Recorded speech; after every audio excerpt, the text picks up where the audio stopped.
دوسرا سلاطین اور اس کا تیسرا باب جو 27 آیات پر مشتمل ہے۔ اور شاہ یہودا یہوشفت کے 18ویں برس سے اخیب کا بیٹا یہورام سامریہ میں اسرائیل پر سلطنت کرنے لگا، اور اس نے 12 سال سلطنت کی، اور اس نے خداوند کے آگے بدی کی، پر اپنے باپ اور اپنی ماں کی طرح نہیں، کیونکہ اس نے بال کے اس ستون کو جو اس کے باپ نے بنایا تھا دور کر دیا۔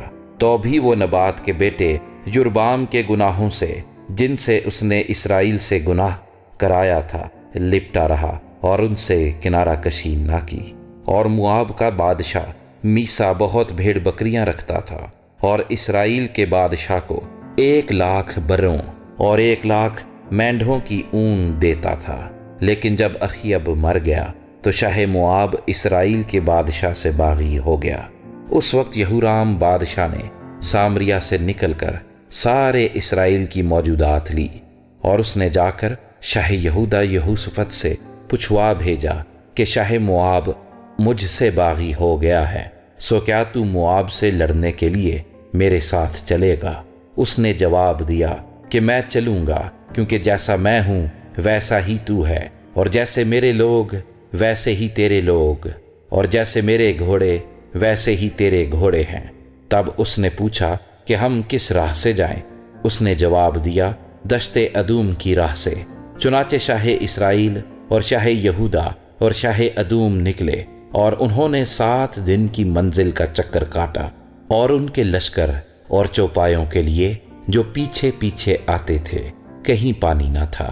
اور شاہ اسرائیل نے کہا، افسوس کہ خداوند نے ان 3 بادشاہوں کو اکٹھا کیا ہے تاکہ ان کو شاہ مواب کے حوالے کر دے۔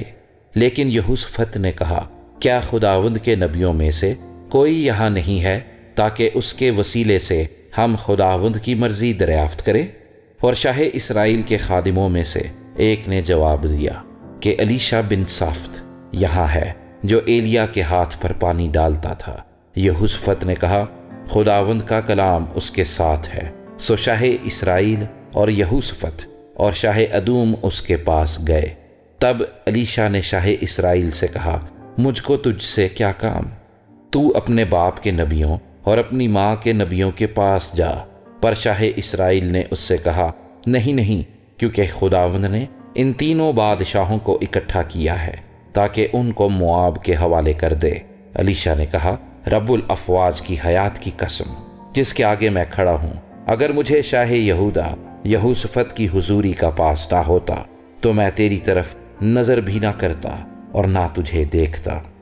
لیکن خیر، کسی بجانے والے کو میرے پاس لاؤ۔ اور ایسا ہوا کہ جب اس بجانے والے نے بجایا تو خداوند کا ہاتھ اس پر ٹھہرا۔ بس اس نے کہا، خداوند یوں فرماتا ہے کہ اس وادی میں خندق ہی خندق کھود ڈالو، کیونکہ خداوند یوں فرماتا ہے کہ تم نہ ہوا آتی دیکھو گے اور نہ می دیکھو گے، تو بھی یہ وادی پانی سے بھر جائے گی، اور تم بھی پیو گے، اور تمہارے مواشی اور تمہارے چوپائے بھی۔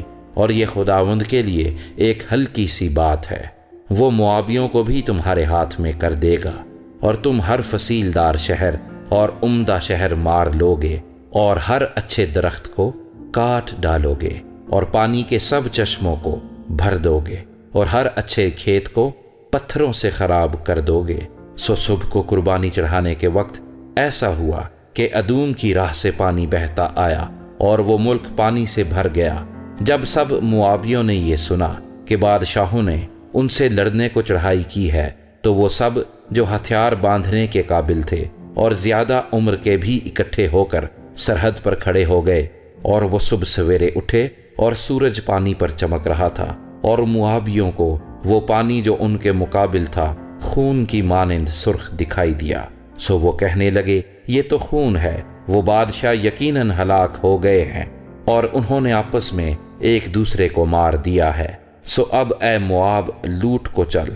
اور جب وہ اسرائیل کی لشکرگاہ میں آئے تو اسرائیلیوں نے اٹھ کر موابیوں کو ایسا مارا کہ وہ ان کے آگے سے بھاگے، پر وہ آگے بڑھ کر موابیوں کو مارتے مارتے ان کے ملک میں گھس گئے، اور انہوں نے شہروں کو مسمار کیا، اور زمین کے ہر اچھے قطعے پر سبھوں نے ایک ایک پتھر ڈال کر اسے بھر دیا، اور انہوں نے پانی کے سب چشمے بند کر دیے اور سب اچھے درخت کاٹ ڈالے، فقط کیر حراست ہی کے پتھروں کو باقی چھوڑا۔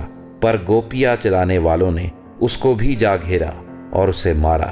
جب شاہ موآب نے دیکھا کہ جنگ اس کے لیے نہایت سخت ہو گئی تو اس نے 700 شمشیر زن مرد اپنے ساتھ لیے تاکہ صف چیر کر شاہ ادوم تک جا پڑے، پر وہ ایسا نہ کر سکے۔ تب اس نے اپنے پہلوٹھے بیٹے کو لیا جو اس کی جگہ بادشاہ ہوتا، اور اسے دیوار پر سوختنی قربانی کے طور پر گزرانا۔ یوں اسرائیل پر قہر شدید ہوا، سو وہ اس کے پاس سے ہٹ گئے اور اپنے ملک کو لوٹ آئے۔